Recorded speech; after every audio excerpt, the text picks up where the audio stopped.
All my bowls start out upside down because the clay is too wet to support them upright. And I'll start carving, always working on several bowls at one time so that they can dry little by little as I move from one bowl to the next. And the carving becomes more and more complicated. As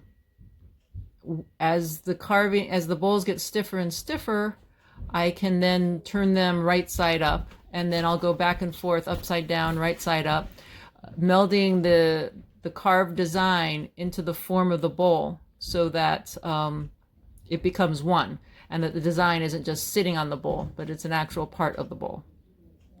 Once the bowl is complete, it dries and I'll fire it once, and then I glaze it, and then it goes back into the kiln for the glaze firing, which is at a temperature of 2200 degrees, and ready for home.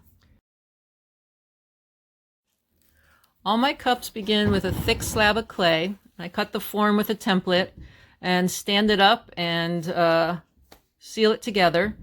Once I have that cylinder, I can stretch the clay into all sorts of forms using my fingers or other tools, and then we'll carve to reveal the shape underneath the stretched clay.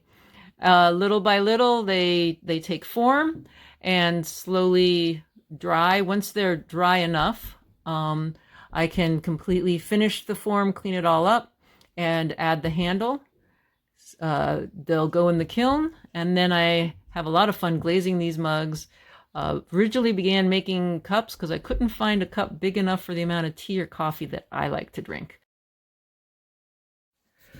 Most current series of wall pieces, I've been using two different kinds of clay, a white clay and a dark clay that both fire at the same temperature. I use the dark clay to build sculptural forms, and the white clay I roll out and I paint it black, and then I carve through the black back to the white to get interesting patterns and background detail. Once my imagery is complete, I cut the piece apart so that it will more easily go through the kiln, and glaze it, and then I will glue everything back together and fill in the spaces between the pieces with grout.